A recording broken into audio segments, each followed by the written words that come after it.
بسم اللہ الرحمن الرحیم قال اللہ تعالیٰ فی کلامہ المجید ادعو الی سبیل ربک بالحکمت والموعظۃ الحسنہ وجادلہم باللتی ہی احسن ان ربک هو اعلم بمن ضل عن سبیلہ وهو اعلم بالمہتدین۔ اے نبی صلی اللہ علیہ وسلم، اپنی رب کی طرف دعوت دو حکمت اور عمدہ نصیحت کے ساتھ، اور لوگوں سے مباحثہ کرو ایسے طریقے پر جو بہترین ہو۔ تمہارا رب ہی بہتر جانتا ہے کہ کون اس کی راہ سے بھٹکا ہوا ہے اور کون راہ راست پر ہے۔ صدق اللہ العظیم۔ اسٹیج پر موجود ناظم اسلامی جمعیت طلبہ پنجاب شمالی برادر احمد عبداللہ بھائی، معتمد صوبہ مذہب روحان بھائی، اور یہاں اس کیمپ میں موجود ذمہ داران جمعیت، کارکنان جمعیت، السلام علیکم ورحمۃ اللہ وبرکاتہ۔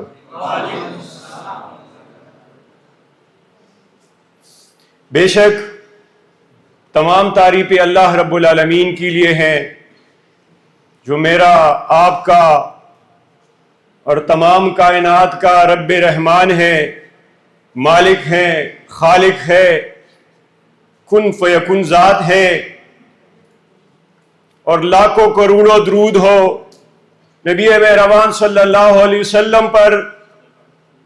کہ جو میرے اور آپ کے لیے اور پوری کائنات کے لیے رحمت للعالمین ہے، کہ جن کے تعلیمات تمام انسانیت کے لیے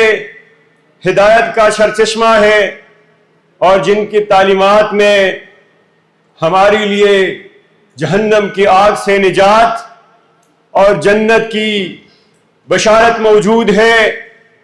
ہم اس بات پر بھی اللہ رب العالمین کا شکر ادا کرتے ہیں کہ ہم آج اس نفسا نفسی کے دور میں، اس دور میں کہ جہاں نفسانیت عام ہو چکی ہے، کہ جہاں ذات کے حوالے سے سوچا جاتا ہے، ہم اسلامی جمعیت طلبہ جیسے صالح اور پاکیزہ اجتماعیت کا حصہ ہے، کہ اللہ رب العالمین کا ہمارے اوپر کرم ہے، اللہ رب العالمین کا ہمارے اوپر احسان ہے، کیونکہ لمحے موجود میں بھی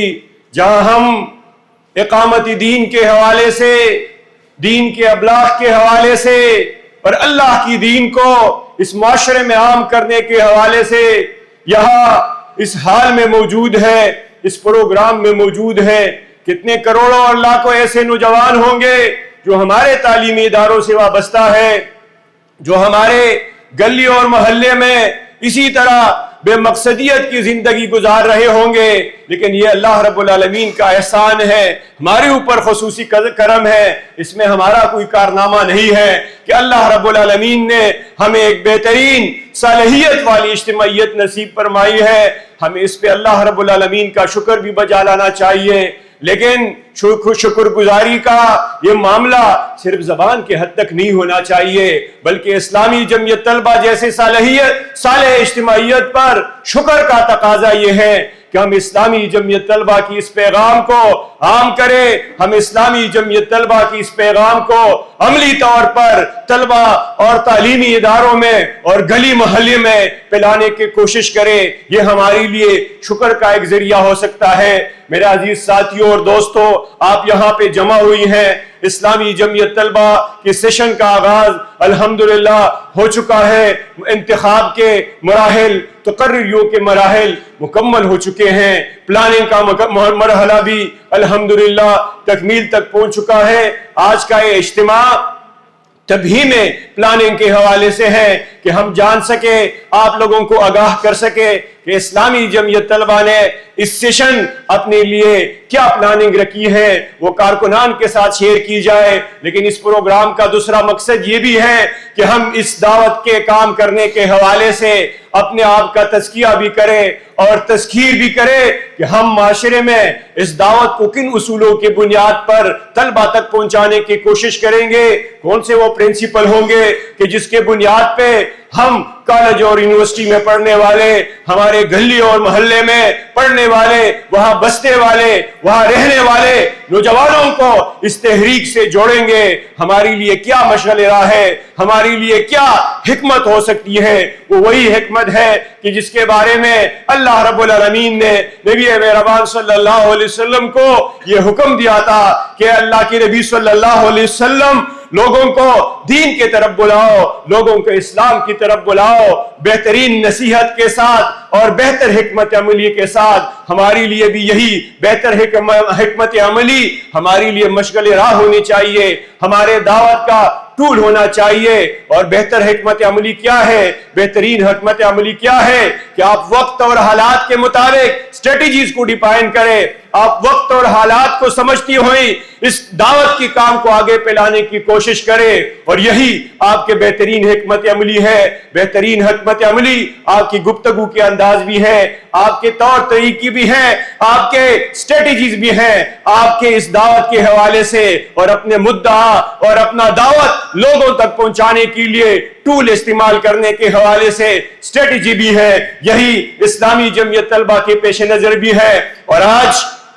اسلامی جمعیت طلبہ اگر 80 سال بعد بھی اس معاشرے میں اسلامی جمعیت طلبہ نہ صرف موجود ہے, اسلامی جمعیت طلبہ کی نہ صرف سروائیول ہے بلکہ اسلامی جمعیت طلبہ اس معاشرے میں گروتھ کر رہی ہے. اسلامی جمعیت طلبہ ہر گزرتے سال کے ساتھ پاکستان کے تعلیمی اداروں میں پیش قدمی کر رہی ہے. اس کی بنیادی وجہ بھی یہ ہے کہ اسلامی جمعیت طلبہ نے ہر وقت اور ہر حالات کے چیلنج کے حوالے سے حکمت عملی ڈیفائن کی ہے. اور 1947 سے لے کر آج تک اسلامی جمعیت طلبہ نے ہر وقت اور ہر چیلنج کو ایڈریس کرنے کے حوالے سے اسٹریٹجیز بنائی ہے, حکمت عملی بنائی ہے اور قرآن کی اس اصول کے مطابق اپنے آپ کو پیش کرنے کی کوشش کی ہے. یہی ہمارے لیے بھی مشغل راہ اور طریقہ ہونا چاہیے. لیکن میرے اور آپ کے سامنے سب سے بڑا سوال یہ بھی ہونا چاہیے کہ آج کی اسلامی جمعیت طلبہ کو کیا چیلنجز درپیش ہے.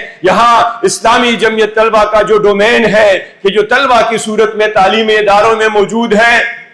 اس ملک اور معاشرے میں موجود ہے, ان طلبہ کے چیلنجز کیا ہے, ہمارے پاکستان کا تعلیمی منظرنامہ کیا ہے, اس پاکستان میں اور پوری دنیا میں اور علاقائی طور پر کیا تبدیلیاں رونما ہو رہی ہے, کیا سچویشن ہے, اور اس سے بڑھ کر جو اس وقت کی تہذیب ہے وہ ہماری لیے کس قدر چیلنج رکھتا ہے. ہماری لیے تہذیب حاضر کے حوالے سے کیا چیلنجز درپیش ہے. یہ ایسے سوالات ہیں کہ جس کے جوابات میرے اور آپ کے ذمے ہیں کہ جس کے مطابق میں نے اور آپ نے اس کام کے حوالے سے اسٹریٹجیز ڈیفائن کرنی ہے. لیکن سب سے بڑھ کر سب سے بڑا سوال جو میرے اور آپ کے سامنے ہر وقت اور ہر لمحے ہونے چاہیے کہ اسلامی جمعیت طلبہ کی اس دعوت کے ساتھ, اسلامی جمعیت طلبہ کے اس کام کے ساتھ, اسلامی جمعیت طلبہ کی اس تنظیم کے ساتھ اگر میں اور آپ وابستہ ہے تو اسلامی جمعیت طلبہ کا مقصد قیام کیا ہے. میرے تربیت گاہیں, میرے اسٹڈی سرکلز, میرے دیگر پروگرامات اگر ہو رہے ہیں تو اس کا مقصد کیا ہے, اس کے آبجیکٹیوز کیا ہے. یہ آبجیکٹیوز ہم سب کو معلوم ہونے چاہیے, ہمارے سامنے کلیئر ہونے چاہیے کہ ہمیں کیا ڈائریکشن ملا ہے. اسلامی جمعیت طلبہ کا گول کیا ہے, اسلامی جمعیت طلبہ کا مقصد وجود کیا ہے.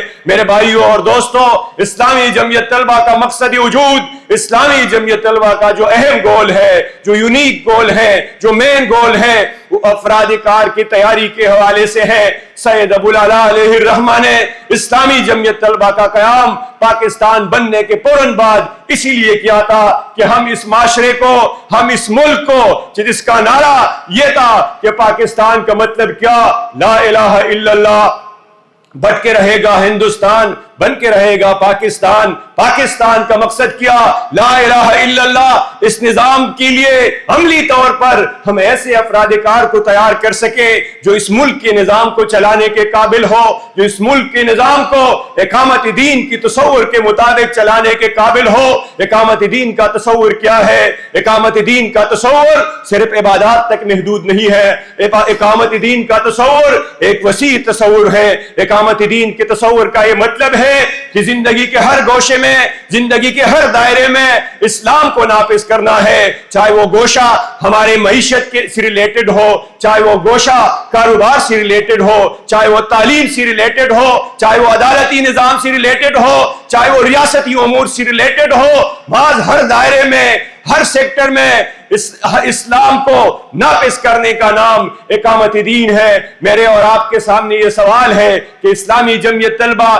اس کار کے حوالے سے, اس کام کے حوالے سے اسلامی جمعیت طلبہ کو کتنی کامیابی ملی ہے؟ کیا ہمارے تمام گول, کیا ہمارے تمام پروگرامات, کیا ہمارے تمام اسٹریٹجیز اس گول کو حاصل کرنے کے حوالے سے ہے کہ نہیں؟ یہ سوال میرے اور آپ کے سامنے ہے کہ کیا اسلامی جمعیت طلبہ معاشرے کو افراد دے رہے ہیں کہ نہیں جو اسلامی جمعیت طلبہ کے مقصد وجود کا حصہ ہے؟ اس سوال کے جواب کے حوالے سے مجھے اور آپ کو سوچنا چاہیے, مجھے اور آپ کو اسٹریٹجیز ڈیفائن کرنا چاہیے, مجھے اور آپ کو اپنے آپ کو اور تنظیم کو تیار کرنے کی ضرورت ہے.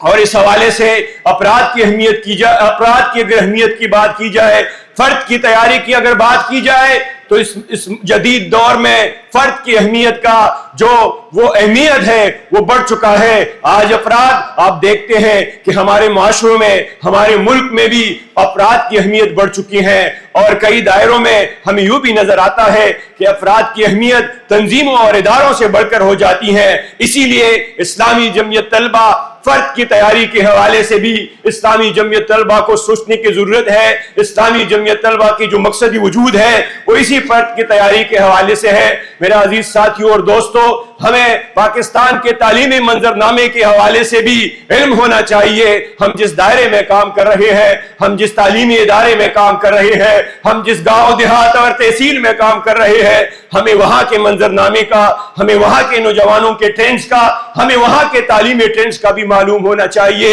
کیونکہ ہم تو ایک داعی کی حیثیت سے موجود ہے, اور ہمارا یہ دعویٰ ہے کہ ہم ایک منظم تحریک اور تنظیم کا حصہ ہے. ایک منظم تحریک اور تنظیم کا یہ تقاضا ہے کہ ہمیں ہر دائرے کا علم ہو, ہمیں ہر چیلنج کا علم ہو, ہمیں فکری اور نظریاتی چیلنج کا بھی علم ہو, اور ہمیں اپنے دائرے میں کام کرنے کے حوالے سے طلبہ کی تعداد کا بھی معلوم ہو, طلبہ کے مسائل کا بھی معلوم ہو, طلبہ کے رجحانات کا بھی معلوم ہو, اور تعلیمی اداروں میں جو پیش قدمی ہوتی ہے اس کا بھی معلوم ہو. آج ہم دیکھتے ہیں کہ پاکستان میں تعلیمی اداروں میں بے تحاشا اضافہ ہو رہا ہے, اور وہاں پہ پڑھنے والے طلبہ میں بھی اضافہ ہو رہا ہے. چاہے وہ جس دائرے سے تعلق رکھنے والا تعلیمی ادارہ ہو, چاہے وہ اسکول کی شکل میں ہے, چاہے وہ کالج کی شکل میں ہے, چاہے وہ یونیورسٹی کی شکل میں ہے, آج پاکستان کا تعلیمی منظرنامہ, آج پاکستان کی تعلیمی صورتحال میں اضافہ ہوتا جا رہا ہے. پاکستان کے تعلیمی اداروں سے میکسیمم لوگ وہ پاس آؤٹ ہو رہے ہیں, میکسیمم لوگ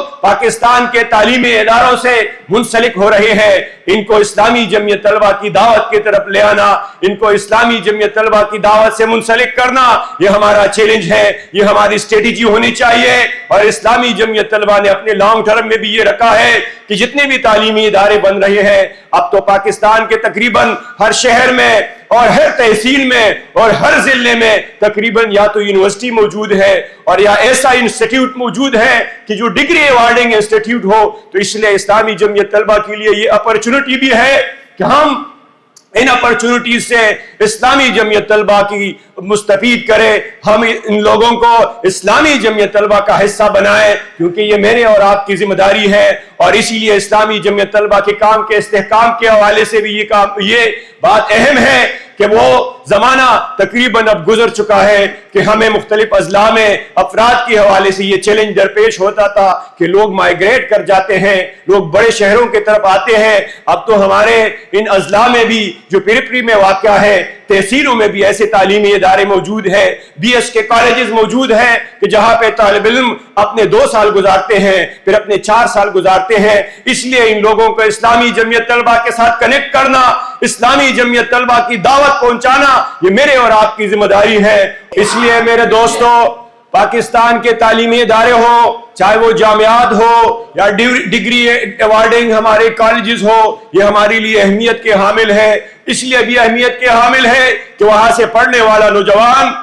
معاشرے کا ایک ایفیکٹو فرد ہوتا ہے، ایسا فرد ہوتا ہے کہ جس کا معاشرے میں رائے کی اہمیت ہوتی ہے اور لوگ اس کے رائے کو اہمیت دیتے ہیں۔ اگر ہم اس نوجوان کو اسلامی جمعیت طلبہ کے ساتھ نہیں جوڑیں گے، اگر ہم اس نوجوان کو فریضہ اقامت دین کے اس ٹاسک کے اور اس کام سے آگاہ نہیں کریں گے، شعوری طور پر وہ اسلامی جمعیت طلبہ کے ساتھ کنیکٹ نہیں ہوگا، تو آگے جا کے یہ ہمارے لیے بھی چیلنج ہو سکتا ہے، یہ پاکستان کی اس نظام کے لیے بھی چیلنج ہو سکتا ہے کہ جو لا الہ الا اللہ محمد الرسول اللہ کے نام پہ بنا تھا، اور یہ اس مقصد کی تکمیل میں بھی رکاوٹ ہو سکتی ہے۔ جو اسلامی جمعیت طلبہ کے 5 نکاتی پروگرام کا حصہ ہے کہ ہم اس ملک میں اس اسلام کو لانا چاہتے ہیں، ہمارے پیش نظر اسلام معاشرے کا قیام ہے، اسی لیے یہ کام بہت اہم ہے۔ اس کام کی اہمیت کو دیکھتی ہوئی ہمیں اسٹریٹجیز ڈیفائن کرنا چاہیے، لوکل اسٹریٹجیز ڈیفائن کرنا چاہیے، پروونشل اسٹریٹجیز ڈیفائن کرنا چاہیے، اور ہمیں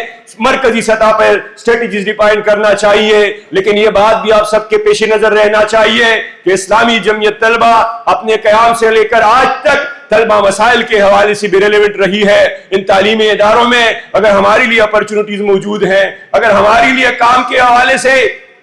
کئی مواقع موجود ہے، تو آج پاکستان کا تعلیمی منظرنامہ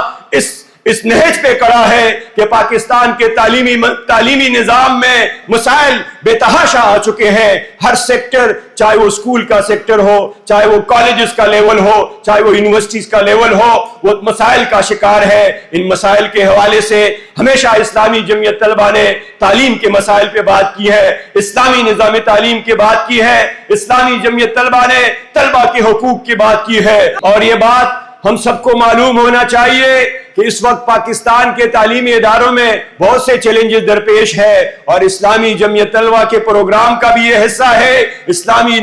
جمعیت طلبہ کے 5 نکاتی پروگرام میں یہ بات واضح طور پر منشن ہے کہ ہم اسلامی نظام تعلیم کے لیے جدوجہد کریں گے، اور جہاں کہیں پہ طلبہ کو مسائل درپیش ہوں گے، یہ ہمارے پروگرام کا بھی حصہ ہے، ہم ان مسائل پہ گفتگو کریں گے۔ اور یہ اسلامی جمعیت طلبہ کا طلبہ مسائل کے حوالے سے، تعلیم کے حوالے سے، جدوجہد کے حوالے سے اسلامی جمعیت طلبہ کا پورا تاریخ ہے۔ اور اس نقطے کو اسلامی جمعیت طلبہ نے 1950 سے جب سے نافذ کیا ہے، جب سے یہ دستور کا حصہ بنا ہے، تب سے اسلامی جمعیت طلبہ اس نقطے کے حوالے سے اسلامی جمعیت طلبہ نے مؤثر کردار ادا کیا ہے۔ اس لیے میرے اور آپ کے سامنے یہ مسائل بھی ہونا چاہیے، ہمیں ان مسائل کے حوالے سے معلوم بھی ہونا چاہیے کہ کون سے تعلیمی اداروں میں ڈرگس کا کلچر عام ہو رہا ہے، کون سے تعلیمی اداروں میں ہراسانی کے مسائل ہے، کون سے تعلیمی اداروں میں پیسز کے مسائل ہے، کون سے تعلیمی ادارے میں ہاسٹلز کے مسائل ہے، ٹرانسپورٹ کے مسائل ہے، فیکلٹیز کے مسائل ہے، دیگر مسائل ہیں۔ اس پہ ہمیں آواز بلند کرنا چاہیے، اس پہ ہمیں طلبہ کا ہمدرد بننا چاہیے۔ جب آپ طلبہ کے ہمدرد بنیں گے، ان کے مسائل کے حوالے سے آپ فکر مند رہیں گے، تو خود بخود لوگ آپ کی طرف آئیں گے، لوگوں کے قافلے آپ کی طرف آئیں گے، لوگ بھی آپ کے دعوت سے انسپائرڈ ہوں گے۔ لیکن اگر آپ صرف درس قرآن تک اپنے آپ کو محدود کریں گے، چند سرگرمیوں تک اپنے آپ کو محدود کریں گے، تو اس میں چانسز بہت کم ہے، اس میں یہ اپرچونٹیز بہت کم ہے کہ لوگ آپ کی طرف آئے۔ اسی لیے اسلامی جمعیت طلبہ نے یہ فیصلہ کیا ہے، اسلامی جمعیت طلبہ کے اس سال کے ترجیحات میں بھی یہ بات موجود ہے کہ جتنے بھی مسائل موجود ہے، چاہے وہ آؤٹ آف سکول چلڈرن کی صورت میں ہو، کہ آج پاکستان کے 2,62,00,000 ایک طرف تعلیم سے محروم ہے, وہ آؤٹ آف سکول ہے, تو دوسری جانب حکومت کی ایمرجنسی کا یہ صورتحال ہے, تعلیمی ایمرجنسی کا یہ صورتحال ہے کہ وہ بجائے تعلیمی اداروں میں اضافہ کرے, وہ بجائے اساتذہ کی ریکروٹمنٹ میں اضافہ کرے, وہ تعلیمی اداروں کو پرائیویٹائز کرنے کی بات کرتے ہیں. ہم اس کے خلاف جدوجہد بھی کریں گے, یہ ریاست کی ذمہ داری ہے. ریاست نے 1973 کا آئین کے 18ویں ترمیم میں یہ بات منشن کی ہے کہ اب ریاست بیسک ایجوکیشن, جو ضروری ایجوکیشن ہے, 5 سال سے لے کر 16 سال تک کے بچے کو تعلیم دے رہا, یہ میرے ذمہ داری ہے. لیکن ریاست یہ ذمہ داری پوری نہیں کر رہی, اس لیے اس پہ جدوجہد کرنا, اس پہ بات کرنا, یہ میرے اور آپ کی ذمہ داری ہے, یہ اسلامی جمعیت طلبہ کی ذمہ داری ہے. لیکن سب سے خطرناک اپروچ یہ ہے کہ آج کے حکمران طبقے کا, آج کے پاکستان پہ مسلط حکمرانوں کا تعلیم ترجیح نہیں رہا ہے. وہ تعلیم کو ترجیح میں نہیں رکھتے, وہ نوجوانوں کو ترجیح میں نہیں رکھتے, وہ تعلیم کو ایک سیکنڈری اور ٹرشری کموڈٹی کے طور پر پیش کرتے ہیں اور اہمیت دیتے ہیں. اور آپ سب کو معلوم ہے ابھی بھی پاکستان کے اکنامک سروے آیا ہے, اور اسی سروے میں یہ بات موجود ہے کہ پاکستان کی G D P investment on education یہ 2.7 سے کم ہو کر 0.8% آ گئی ہے. وہ لوگ کہ جو اس ملک کے 60% سے زیادہ آبادی پر مشتمل ہے, ان کے لیے لیس دین 1% کا بجٹ جی ڈی پی کا حصہ وہ موجود ہے. کتنی بدقسمتی کی بات ہے. اور کئی ایسے معاملات تو ہمارے سامنے بھی آئے ہیں, آپ کے سامنے بھی آئے ہیں کہ جب چھوٹا واقعہ بھی ہو جاتا ہے, کہیں پیٹرول کے کرائسز آ جاتے ہیں, تو ان کے لیے آسان شکار تعلیمی ادارہ ہوتا ہے, ان کے لیے آسان شکار تعلیمی اداروں میں پڑھنے والا نوجوان ہوتا ہے. وہاں پہ لاک ڈاؤن امپوز کر لیتے ہیں, وہاں پہ کریک ڈاؤن کر لیتے ہیں, وہاں کے تعلیمی اداروں کو بند کر لیتے ہیں. ہم ان حکمرانوں کو بتانا چاہتے ہیں کہ ان نوجوانوں کو آپ کب تک غلام رکھیں گے, ان نوجوانوں کے حقوق آپ کب تک سلب کرتے رہیں گے.